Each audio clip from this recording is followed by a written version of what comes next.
So hello student, welcome to again any video. दोस्तों, इस video के अंदर हम पढ़ते हैं द्रव्य की द्वैत प्रकृति या डी ब्रोगली समीकरण। तो डी ब्रोगली सिद्धांत या डी ब्रोगली समीकरण क्या होता है, इसके बारे में डिटेल से समझते हैं। तो वीडियो को अंत तक देखना। चलिए अपन स्टार्ट करते हैं। देखिए ध्यान से दोस्तों, अगर हम बात करेंगे तो द्रव्य की द्वैत प्रकृति, द्रव्य की द्वैत प्रकृति, द्रव्य का मतलब होता है पदार्थ होता है। द्रव्य का मतलब क्या होता है? पदार्थ।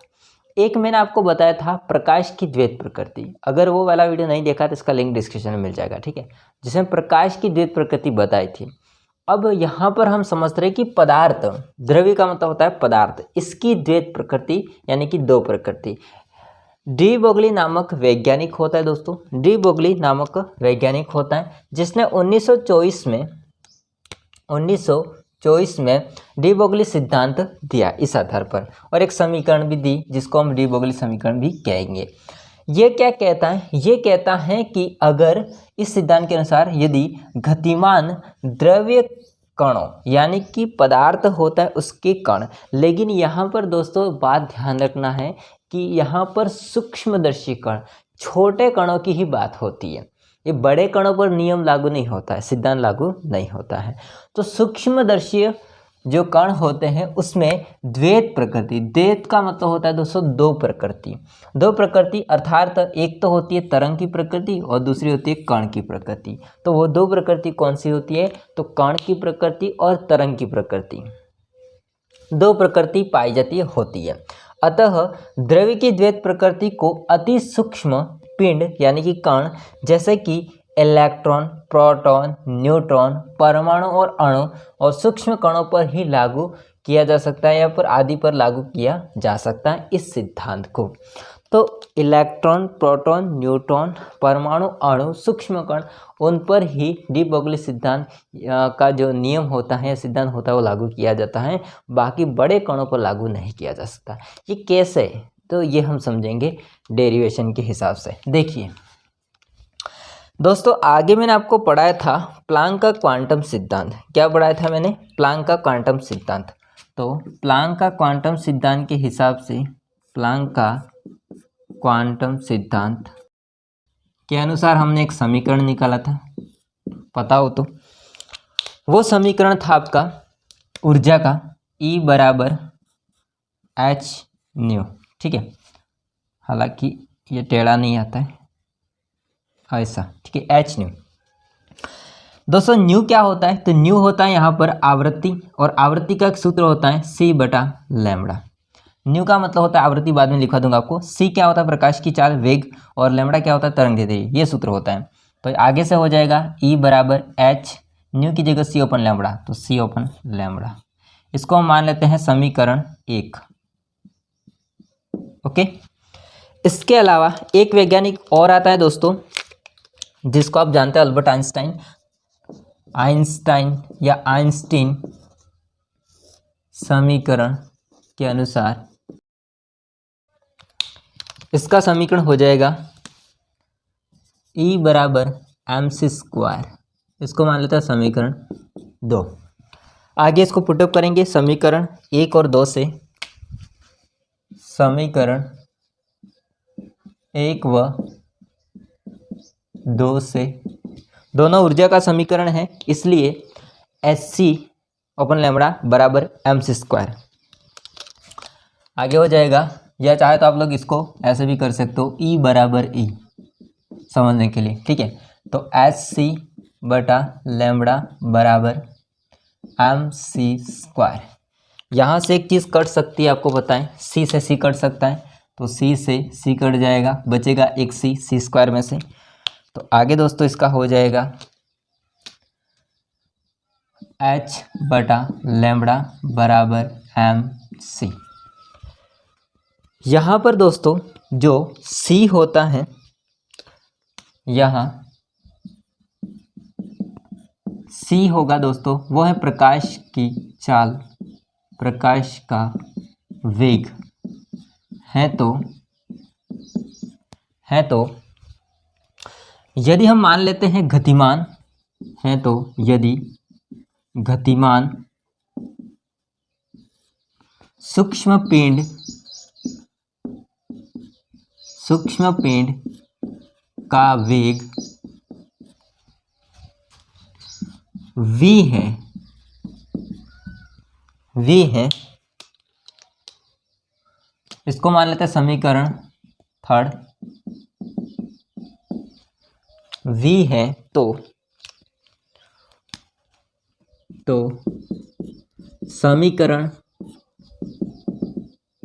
थर्ड को निम्न प्रकार लिखेंगे, निम्न प्रकार से व्यक्त किया जाता है, व्यक्त किया जाता है। ठीक, देखिए सिंपल करना आपको, सी की जगह वी, तो लैम्बडा एच अपन लैम्बडा बराबर एम सी की जगह आ जाएगा एम वी। अब इसको एडजस्ट करेंगे, लैम्बडा को उधर भेज देते हैं, एम वी को नीचे भेज देते हैं, तो लैम्बडा अकेला हो जाएगा बराबर एच बटा एम वी, और यही कहलाता है दोस्तों डी ब्रोगली का समीकरण। यही क्या कहलाता है? डी ब्रोगली का समीकरण। आगे इसको और हल करेंगे हम, एम वी क्या होता है ये आगे मैं कर रहा हूँ इसको। एम वी का मतलब होता है यहाँ पर संवेग, और संवेग को दर्शाते हैं पी से। किससे दर्शाते हैं? पी से। तो सॉरी दोस्तों, लाइट चली गई, चलो आगे देखो, लाइट आ गई। लैम्बडा बराबर एच बटा पी, एम वी की जगह हम लिख सकते हैं पी, संवेग, तो एक आपका ये भी हो जाएगा दोस्तों। तो इनको ही हम क्या कहते हैं?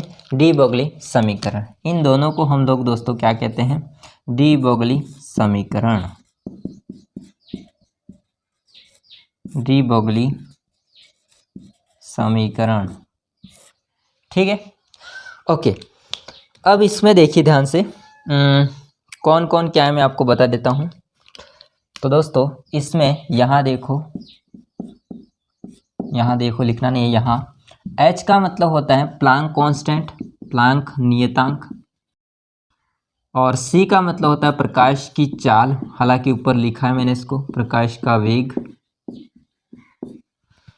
M का मतलब होता है द्रव्यमान, गतिमान पिंड का द्रव्यमान। P का मतलब होता है गतिमान कण का या गतिमान पिंड का संवेग, ओके। इसके बाद लैम्बडा का मतलब होता है तरंग दैर्ध्य। इसके अलावा V का मतलब होता है वेग, हालांकि इसको मैंने ऊपर लिखा है यहाँ पर सूक्ष्म पिंड का वेग, ठीक है, ये ध्यान रखना, सूक्ष्म पिंड का वेग, मैंने यहाँ पर केवल वेग किया। हाँ, इसके अलावा दोस्तों बाकी कुछ बचा है, तो E का मतलब होता है ऊर्जा, ठीक है, E का मतलब होता है यहाँ पर ऊर्जा। दोस्तों वैसे देखा जाए यहाँ पर आप लोग समझो तो H यहाँ पर कांस्टेंट है। H क्या होता है? कांस्टेंट है, ये रहा कांस्टेंट है। तो आगे इसको आप लोग ऐसे भी लिख सकते हो, आगे मैं इसको कर रहा हूँ, ध्यान से देखिए। आगे इसको दोस्तों आप ऐसे भी कर सकते हो कि ये अगर कांस्टेंट है तो समानुपाती, तो व्युत्क्रमानुपाती का चिन्ह आ जाएगा यहाँ पर, 1 बटा क्या आ जाएगा? P। ये रिलेशन आता है संवेग और तरंग दैर्ध्य के मध्य। अब तरंग और कण, ये दो प्रकृति हो जाएंगी, ये हो जाएगा तरंग प्रकृति के लिए और संवेग हो जाएगा कण प्रकृति के लिए। तो या इसको ऐसे भी लिख सकते हैं आप लोग, तरंग प्रकृति व्युत्क्रमानुपाती होती है दोस्तों कण प्रकृति के। किसके? कण प्रकृति के। आई बात समझ में? तो इस बात को ध्यान रखना आप लोग, ओके दोस्तों। तो ये था आपका डी ब्रोगली सिद्धांत। अब डी ब्रोगली सिद्धांत होता है वो सूक्ष्म पिंड पर ही लागू होता है, जैसे इलेक्ट्रॉन, प्रोटॉन, न्यूट्रॉन, परमाणु, अणु वगैरह होता है, उनके पर लागू होता है।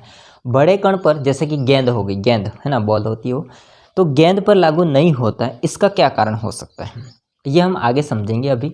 तो आप लोग इतना लिखिए, और वो दोस्तों आपको मैं समझाऊंगा कि डी ब्रोगली सिद्धांत होता है उसकी कमियां, या डी ब्रोगली सिद्धांत होता है समीकरण होता है उसकी कमियां, ठीक है। तो इस कमियों के अंदर आपको मैं समझाऊंगा कि ये सूक्ष्म पिंड पर ही लागू क्यों होता है, बड़े पिंड पर लागू क्यों नहीं होता है वो। तो स्क्रीनशॉट ले लीजिए। दोस्तों अब हम समझते हैं डी ब्रोगली सिद्धांत होता है इसकी सीमाएं यानी कि कमियां। दोस्तों मैंने आपको हालांकि इस चीज़ को बताया है, वही इसकी कमी है डी ब्रोगली सिद्धांत की। कमी ये है कि ये सूक्ष्म पिंड होते, सूक्ष्म कण होते, जैसे इलेक्ट्रॉन हो गया, प्रोटॉन हो गया, न्यूट्रॉन हो गया, परमाणु अणु, उन पर ही लागू किया जा सकता है, उस पर ही सार्थक है ये नियम। बाकी इससे जो बड़े कण होते हैं, बड़े जो द्रव्य कण होते हैं, वो उन पर लागू नहीं होता है। ऐसा क्यों? क्योंकि दोस्तों इनका जो तरंग गुण होता है, अगर बड़े कण की हम बात करेंगे तो इसका जो तरंग गुण होता है वो तरंग गुण नगण्य होता है। नगण्य का मतलब होता है बहुत ही दोस्तों कम आता है, 0 के बराबर।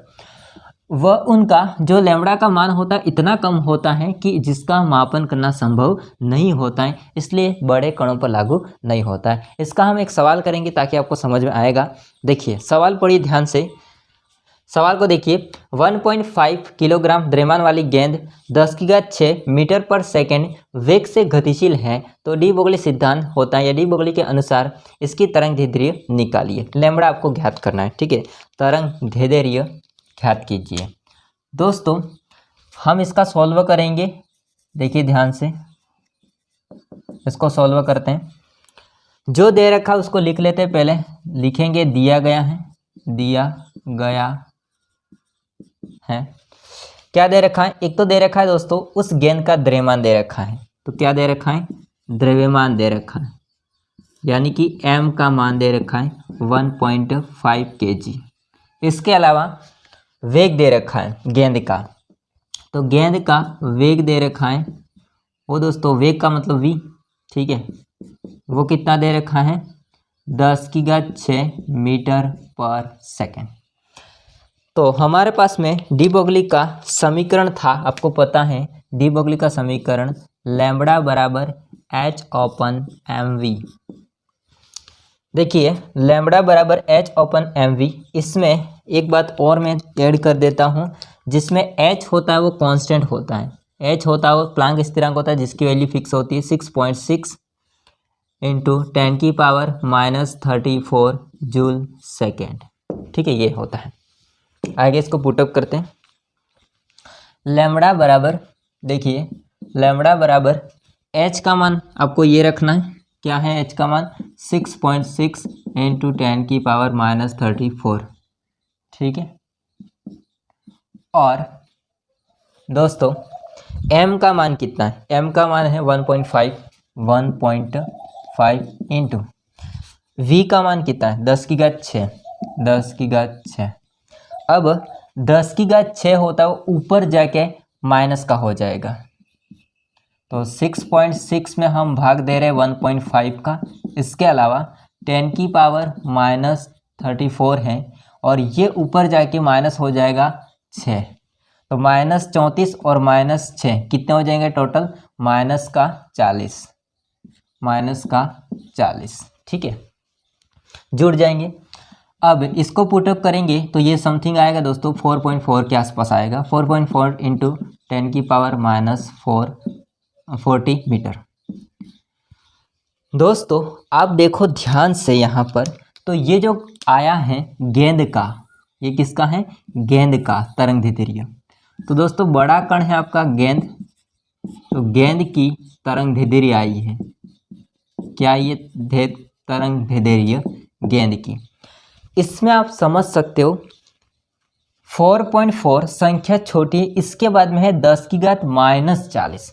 अगर कोई भी घातांक माइनस में है, इसका मतलब ये है कि 1 के बाद में 40 जीरो, वो 40 जीरो इस 4.4 के नीचे होंगे।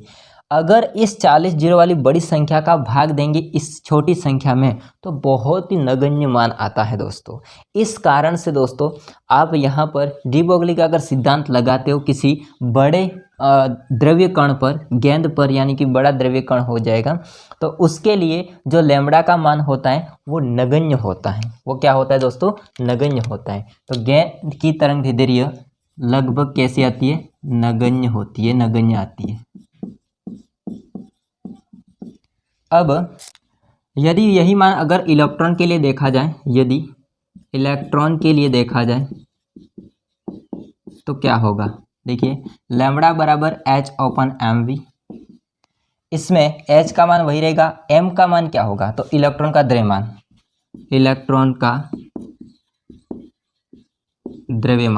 और इलेक्ट्रॉन का द्रव्यमान होता है 9.1 इंटू 10⁻³ 31 किलोग्राम। बाकी वेग वही रहेगा, वेग यही लगन आपको 10⁻⁶। इतने ही वेग पर इलेक्ट्रॉन है, अगर जा रहा है, घूम रहा है, गतिशील है, तो यहाँ पर हो जाएगा लैम्बडा बराबर H का मान वही होगा 6.6 इंटू 10⁻³ डिवाइड बाय M है इलेक्ट्रॉन का द्रव्यमान लग जाएगा, वो गेंद का द्रव्यमान नहीं लगेगा। 9.1 इंटू 10⁻³ इंटू वेग इतना ही रखना है, वेग को आपको इतना ही रखना है 10⁻⁶। देखना ध्यान से, 10⁻31 और प्लस का 6 कट जाएगा आपस में,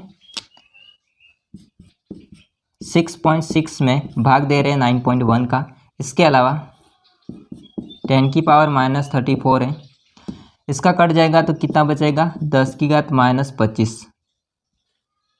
ये -25 ऊपर जाके प्लस हो जाएगा, ठीक है। और इसका लगभग जो आएगा मान आगे वो आएगा 0.725, और ये दोस्तों 10⁻34 है, ये 10 ऊपर जाएगा -25, तो ऊपर जाके प्लस हो जाएगा +25, तो प्लस के 25 माइनस के 34 कट जाएंगे, कितने बचेंगे दोस्तों 9 बचेंगे माइनस के, क्योंकि 34 बड़ा इसलिए। तो इसको थोड़ा मैं आगे कर देता हूँ, लैम्बडा बराबर 0.725 इंटू 10⁻⁹। इस पॉइंट को मैं एक संख्या के पीछे ले जाऊंगा तो आगे आ जाएगा 7.25 इंटू 10⁻⁻10 मीटर, ये फाइनल मान होगा। इसमें देखोगे तो यहाँ पर संख्या ये आ रही है वो बड़ी संख्या है, और 10 की घात जो माइनस का मान आ रहा है वो 10 ही है, यानी कि 1 के बाद में 10 जीरो हैं। तो लगभग दोस्तों इसको नीचे रखेंगे और मान निकालेंगे तो नगण्य के बराबर नहीं आएगा। तो ये है इलेक्ट्रॉन का तरंगदैर्घ्य जो कि नगण्य नहीं आता है, इस कारण से इसको माप सकते हैं। तरंगदैर्घ्य नगण्य नहीं आता है, इस कारण से इस पर लागू होता है इलेक्ट्रॉन के ऊपर डी ब्रोगली का सिद्धांत, लेकिन गेंद पर लागू नहीं होता है, क्योंकि इसका मान दोस्तों बहुत ही छोटा आता है, -40 इसलिए, ठीक है। तो ये था आपका डी ब्रोगली सिद्धांत। आई होप को सारा समझ में आया होगा। कुछ भी डाउट रहे कमेंट करके बताएगा। वीडियो पसंद आए लाइक करना, चैनल को सब्सक्राइब नहीं कर देना। मिलते हैं नेक्स्ट वीडियो में, तब तक के लिए जय हिंद, वंदे मातरम।